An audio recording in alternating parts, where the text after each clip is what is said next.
درود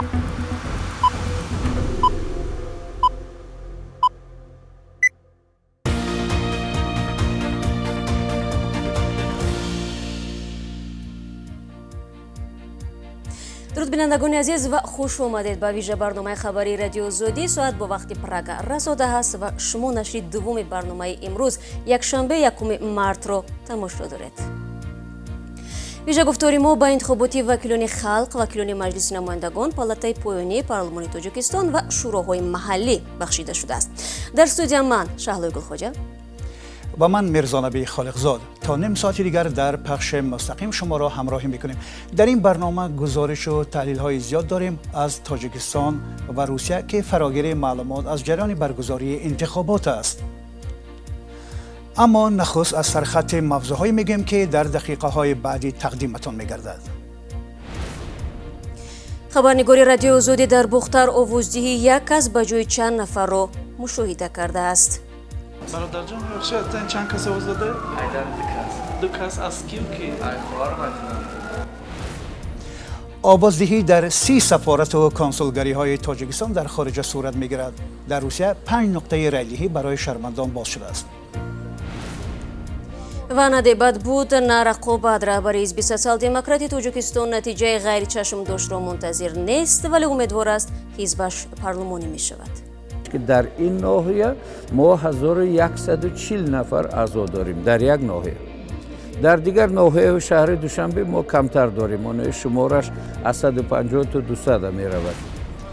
صبح امروز راعیپورسії ساکنان برای انتخاب نامزد شایسته به 63 کرسی مجلس نمایندگان در سرتاسر تاجیکستان آغاز شد. برای رسیدن به وکیلی 238 نامزد مبارزه میبرند. طبق معلومات کمیسیای مرکزی انتخابات برای پرسی تاجیکستان در مجموع برای آوازدهی ساکنان نزدیک به 3,500 حوزه انتخاباتی مهیا شده است. همه این حوزه ها تحت محافظت کارمندان حفظ حقوق گرفته شدند. раъйдиҳандагони тоҷик аз замони имзои созиши сулҳ барои нахустин бор дар интихоботе ширкат мекунанд ки дар он гурӯҳи асосии мухолифи ҳукумати тоҷикистон ҳизби наҳзати исломӣ ҳузур надорад. дар соли 2015 додгоҳи олии тоҷикистон фаъолияти ин ҳизбро манъ кард. تا این لحظه ها علاقه پرزیدنت تاجیکستان امامعلی رحمان در قطعه انتخاباتی رقم 15 رای داد. اتفاقا رنگ شناسنامه او در شبکه‌های اجتماعی سوال‌های را به بار آورد. آقای رحمان همزمان رئیس حزب خلق دموکراتی تاجیکستان نیز میباشد. حزب او در گذشته اکثری مطلق کرسی‌های پارلمان را در اختیار داشت و به گفته صاحب نظران انتظار می‌رود که در این انتخابات نیز بیشتر کرسی را از خود کند. در انتخابات 6 حزب خردی دیگر از جمله حزب مخالف سوسیال دموکراتی تاجیکستان شرکت می‌کند. برای پوشش و بازتاب روند انتخابات از کمیسیای مرکزی انتخابات برای پرسی برای خبرنگاران در بینای مرکزی تحقیقات استراتژی جای جدا کردند. در این تالار همگی یک مانیتور گذاشته شده است که در آن گزارش‌های مستقیم شبکه‌های دولتی از جریان انتخابات پخش می‌شود. با گفته کمیسیای مرکزی انتخابات تا ساعت 12 بیشتر از 47% مردم شرکت کردند. نمایندگان کمیسیا ضمن سخنرانی در تلویزیون دولتی گفتند که تا این ساعت بیشتر از 2 میلیون نفر به راعیدیهی آمدند. همکاران ما در قطعه‌های آوازدهی جریان برگزاری انتخابات را مشاهده می‌کنند.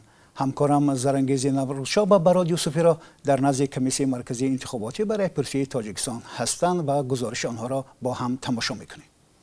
در ساعت‌های اولی روز انتخابات پارلمانی که به اولین روز بهار راست آمده است در کوچه‌های مرکزی شهر دوشنبه مردم زیاد به نظر نمی‌رسد، اما تعدادی کارمندان مقامات‌های قدرتی که برای تامین امنیت در روز انتخابات سفربر شدند و طوری چشم رسند و در پشت من بینای کمیسیون مرکزی انتخابات و راعیپورسії است. در این بنا تمام آمار و اطلاع از همه قطعه و حوزه های انتخاباتی جمع آوری و برشمرده می شود.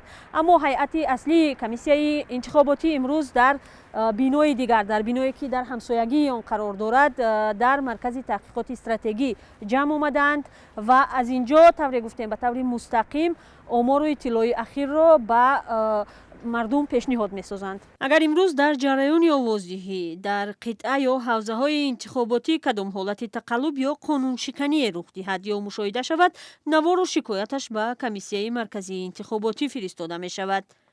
комиссиони марказии интихобот ва раъйпурсии ниҳодест ки раванди интихоботро назорат ва ҷамъбаст мекунад. аъзои ин ниҳод дар гузашта аз ҳисоби намояндагони ҳамаи ҳизбҳои сиёсӣ иборат буд. бар асоси як тағйирот ба қонун дар тобистони соли гузашта бояд афроди беҳизб шомили Комиссияи марказии интихобот ва раъйпурсӣ бошанд. ба гуфтаи мақомот, ҳайати нави комиссия ки 4 моҳи пеш дар парлумон тасдиқ шуд, аз афроди беҳизб ва бетараф иборат аст. вале коршиносон мегӯянд, аз ҳайати комиссияи интихоботӣ берун шудани аъзои ҳизби сиёсӣ шаффофият ва беғаразии кори онро зери суол мебарад. чанд рӯзи қабл Комиссияи марказии интихобот ва раъйпурсии Тоҷикистон эълон кард ки то ин лаҳза барои ҳамаи номзадҳо шароити баробару мусоиди таблиғотӣ фароҳам оварда шудааст. аммо бархе аз коршиносон бар ин боваранд, ки дар интихоботи навбатӣ фазои пуррақобатро эҳсос накарданд ва натиҷаҳо ҳам аз пеш маълум аст. то ин дам созмону кишварҳои ғарбӣ интихоботҳои Тоҷикистонро озоду демократӣ эътироф накарданд. зарангези наврӯшов ва барои юсуфӣ аз назди Комиссияи марказии интихобот ва раъйпурсии Тоҷикистон гузориш медоданд ва мо боз дар нашрҳои баъдӣ мунтазири гузоришҳои бештари онҳо хоҳем буд. از دوشنبه می رویم به جنوب تاجیکستان، دقیق‌ترش به شهر باختر، تا ببینیم که انتخابات در آنجا چگونه جریان دارد و کارزار آن چگونه سرعت میگیرد. قربانعلی قربانزاده رئیس کمیسیه انتخاباتی ولایت ختلان به رادیو آزادی گفت تا ساعت 10 از اهالی ولایت ختلان 41.5% به حوزه‌های انتخاباتی رفته آواز دادند. فعلا در همه 1068 قطعه رأیدیهی ولایت آوازدهی انتخاب کنندگان ادامه دارد. در این روز آفتابی در قلمرو ولایت ختلان طبق اطلاع کمیسیه ولایتی انتخاباتی تا ساعت 9 زیاده از 270,000 انتخاب کننده موقع خود را معین کردند.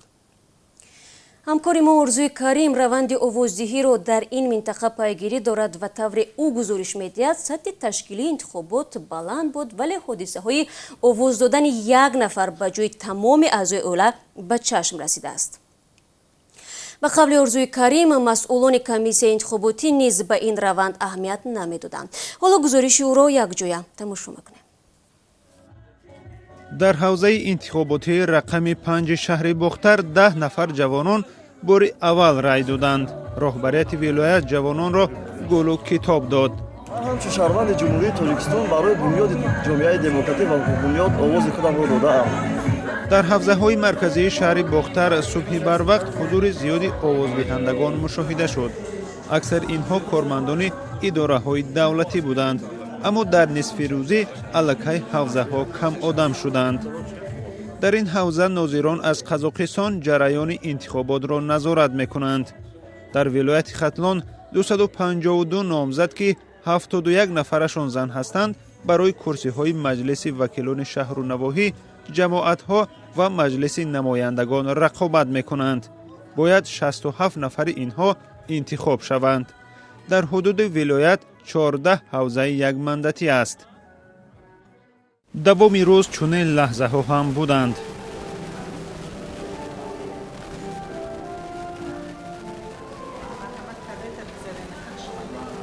салом алейк бародар. бародарҷон, бахшед, чанд кас овоз дода? Айдан дукас. Дукас аз ким ки? Ахбор метунам. ин саҳнаҳо дар яке аз ҳавзаҳои интихоботӣ дар шаҳри бохтар дар ҳузури нозирону масъулони ҳавза сабт шуданд.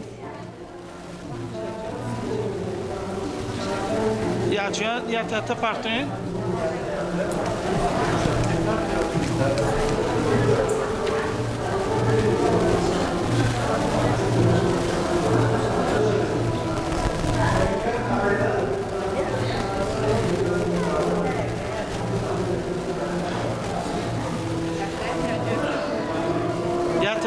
апа ҷон, шумо дахола накунед. як театр партоен апа? астан чанд кас партоед шумо?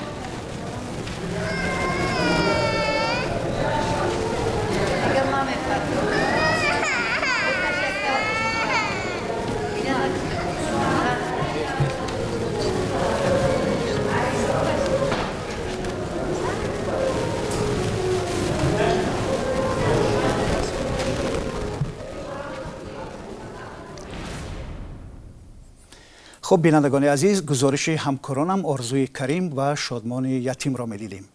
بینندگان عزیز، در دوام برنامه چندین گزارش دیگری هم از دوشنبه و گوشه‌های دیگری تاجیکستان درباره رفت انتخابات پیشکش شما خواهیم کرد. بله، حالا رو می‌آوریم به روسیه.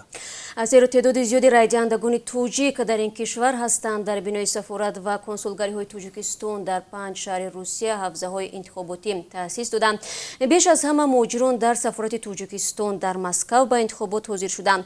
با اطلاع سفارت تاجیکستان در روسیه تا ساعت 11 بیش از 2000 نفر آواز داده است. بنابر اطلاع کنسولگری در شهر نوسیبیرسک زیاده از 1500 نفر انتخاب کنندگان تا ساعت 11 آواز دادند.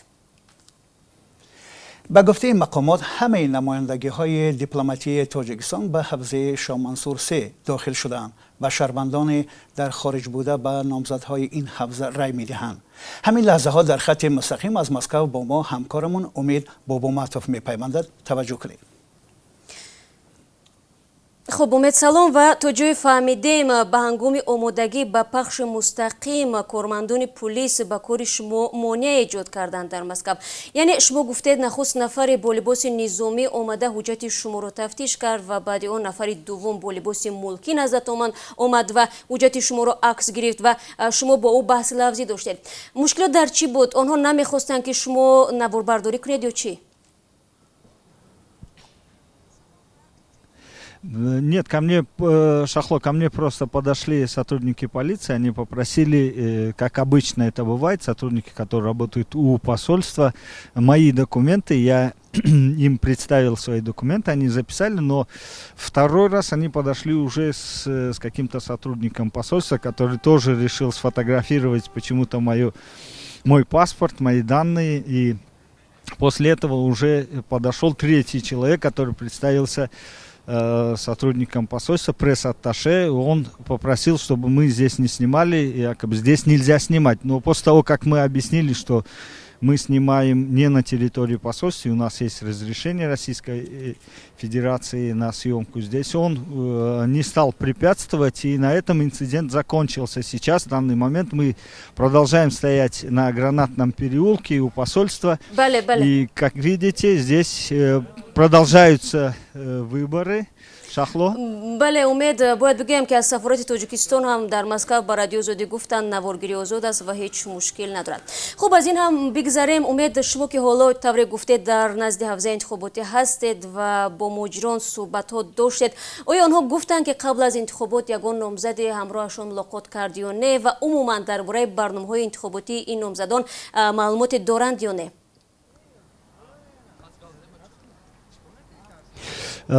Я разговаривал с некоторыми из людей, которые пришли на выборы здесь, на парламентские выборы здесь, в посольство Таджикистана, и они сказали, что большинство из них это рабочие, которые были привезены на автобусах, и большинство из них уже здесь знакомятся с людьми, но среди них есть и активные люди. Например, рядом со мной стоит молодой человек, который тоже участвовал, сейчас вышел только что на улицу, зовут его Сухроб Дарборе интихоб خب تشکر زیاد. اولا سلام بر کارمندان استودیوی رادیوی آزادی و سلام بر بیننده شما. بنده سهراب نظر، مسئول بخش مرکزی مهاجران در شهر مسکو و همچنین دانشجوی. تاثیرات و برداشت من از فضای امروز که در سفارتخانه جمهوری تاجیکستان برگزار گردید، البته که ما با نامزدهای ارزنده آواز خود را دادیم و امیدواریم که اون نفرانی که ما انتخاب کردیم برای پیشبرد منفعت‌های دولت و برای شهروندان چیکار میکنن، یک خدمت و شایانی خود را میرسانند. و فکر میکنم کوچه‌های مسکو امروز یک قباه ایدانه را با بر کرده است. از سحر، از صبح صالح امروز مهاجران برای قسمت زیاد برادران مهاجر بودن، البته و یک قسم کم زنها بودن، از زنها کم مشاهده میرسید و قسمت دیگر این دانشجویان بودن. خب والنتیاران بودن امروز در خدمت امروز در معرکه سیاسی و حیاتاً مهم که میگذشت، قسمت زیاد نیز دانشجویان بودن. من فکر میکنم که من امیدوارم که رأی ما به نقطه نهایی خود میرسد. اگر Что задать? ташаккури зиёд умед. шахсан шумо чӣ? Да. бале бале, шумо савол доштед, бале, метавонед бипурсед. шумо чӣ шахсан шумо чӣ умедворед аз ҳамин интихобот? шумо аз хуб, ташаккур мегӯем, каме садо пас меояд ва мо фикр мекунем ки дар давоми рӯз боз ҳатман бо Москав мепайвандем ва дар хати мустақим бо мо аз Москав қарор доштан умед бо матов ҳамкори мо аз телевизиони настоящее время. ва тавре ҳам шунидед, бинандагони азиз, бозтоби интихобот барои ин ҳамкори мо дар Москав баъзе мушкилотро ҳамроҳ дошт. мо дар давоми рӯз барои дарёфти маълумоти иловагӣ боз ба умед муроҷиат хоҳем кард.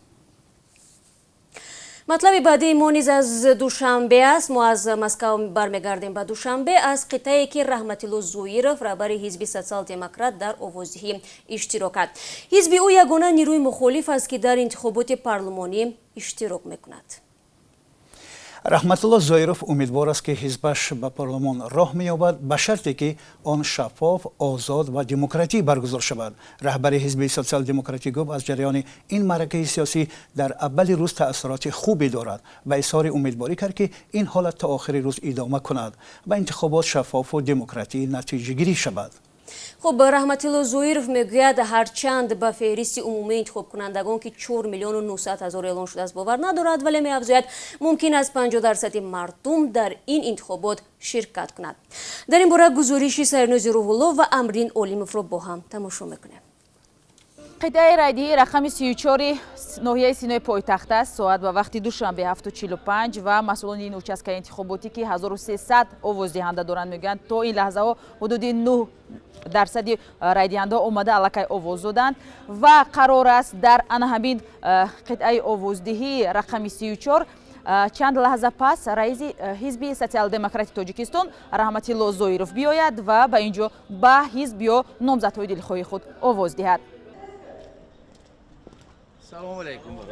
зоиров ҳамроҳи чанде аз ҷонибдоронаш ба овоздиҳӣ омад. ҳизби социал-демократ яке аз 7 ҳизби фаъолияташ расмӣ дар Тоҷикистон аст ва ба иддаои масъулонаш 8500 узв дорад. зоиров мегӯяд дар ин минтақа бештар аз 400 узви ҳизб ба сар мебарад. яъне ин ноҳияи Сино ин як ноҳияи ҳизби социал-демократ аст, барои ки дар ин ноҳия мо 1140 нафар аъзо дорем дар як ноҳия. дар дигар ноҳияҳои шаҳри Душанбе мо камтар дорем, онои шумораш аз 150 то 200 меравад. Раҳматилло Зоиров мегӯяд ба натиҷаҳои интихобот хушбин аст ва бовар дорад ин дафъа ҳизбаш парлумонӣ хоҳад шуд. ин албатта иродаи мардум аст, иродаи халқ аст ва ман яке аз ҳадафҳои ҳизби социал-демократ дар он мебошад ки устувории ҳокимияти халқро дар Тоҷикистон таъмин кардан, яъне демократияи воқеиро, демократияи рӯякинӣ, демократияи воқеиро. ҳизби социал-демократ соли 1998 ва замоне сабти ном шуд ки Зоиров мушовири ҳуқуқии президент Эмомалӣ Раҳмон буд. вай баъди сабти номи ҳизб дар вазорати адлия аз мушовирии президент истеъфо дод ва аз он замон то кунун раҳбарии ин ташаккули сиёсиро ба уҳда дорад. Зоиров дар интихоботҳои гузашта низ ба ҳайси номзад ба мақоми президентӣ ширкат кардааст. аммо ӯ ҳамеша натиҷаи интихоботҳои қаблиро қабул надошт. то кадом дараҷа ин интихобот дар ҳақиқат шаффоф, озод ва демократӣ баргузор мегардад. ман чандин бор таъкид кардам ки ман бо демократӣ, шаффоф будани интихобот боварӣ надорам. акун натиҷаашро дар ҳақиқат то кадом дараҷа ин демократӣ озод ва шаффоф мешавад, дар охири рӯз дар вақти натиҷагирӣ мешавад, инро мебинем. ҷараёни овоздиҳӣ дар интихоботи парлумонӣ дар саросари кишвар идома дорад. мо ва ҳамкоронамон давоми рӯз аз рафти ин маъракаи сиёсӣ гузоришҳо хоҳем дод. Сайрнози Рӯҳулло, Амридин Олимов, Радиои Озодӣ, Душанбе.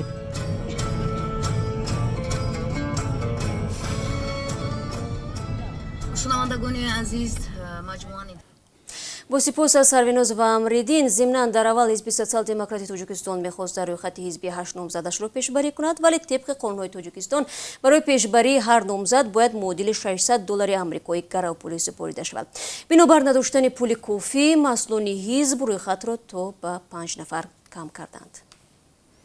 اینجا باز 5 حزب رو به حکومت نیز برای صاحب شدن به کرسی های مجلس نمایندگان تلاش دارند.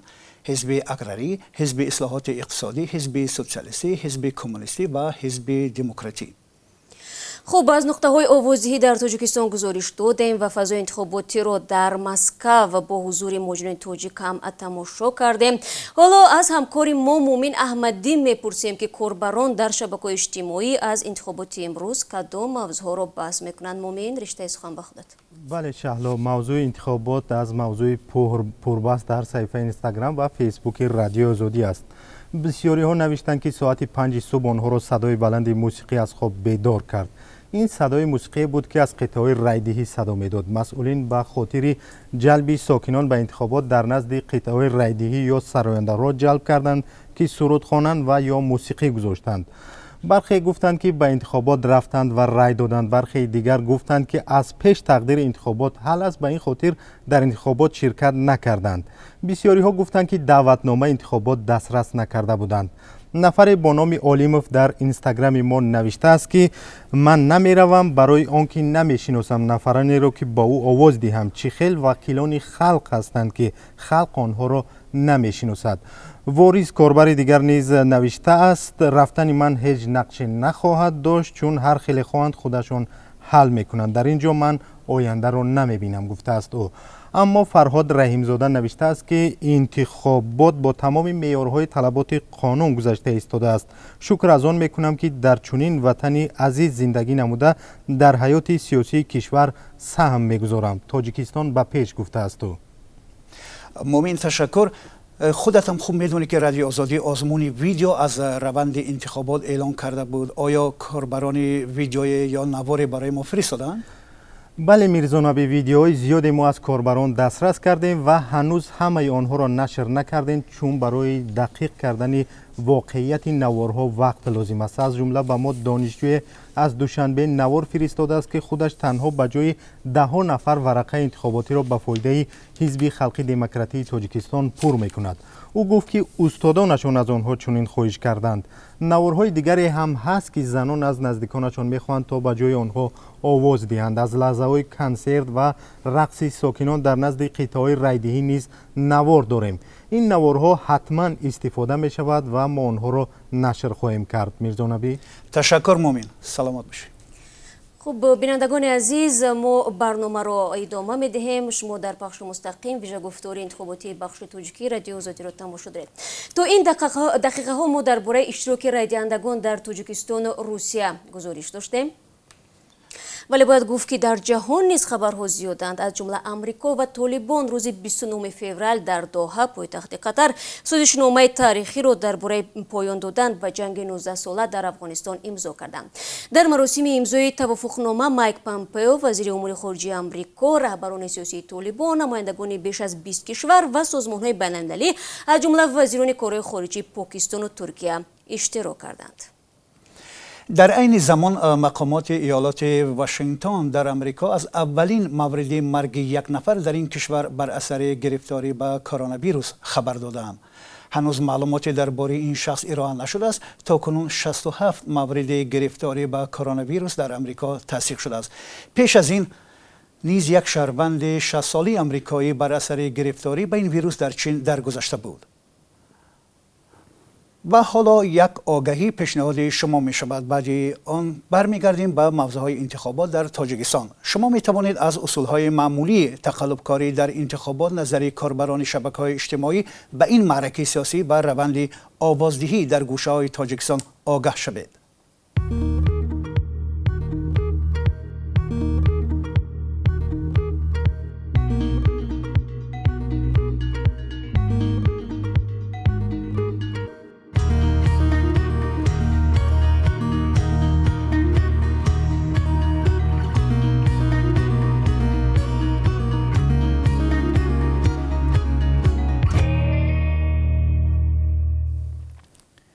حالا بینندگان عزیز، شما را به یکترینبورگ دعوت می کنم. در این منطقه روسیه 10,000 تاجیکان رزق و روزی می یابند. بعضی‌ها زندگی دائمی را انتخاب کردند.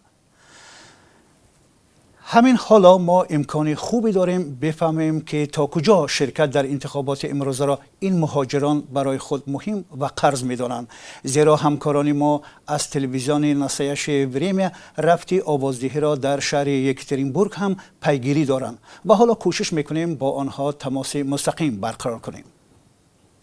Сейчас перенесемся в Екатеринбург. На прямой линии с нами наш коллега Александр Пугачев. Добрый день, Александр. Как по вашим наблюдениям проходит голосование и насколько активны таджикские избиратели?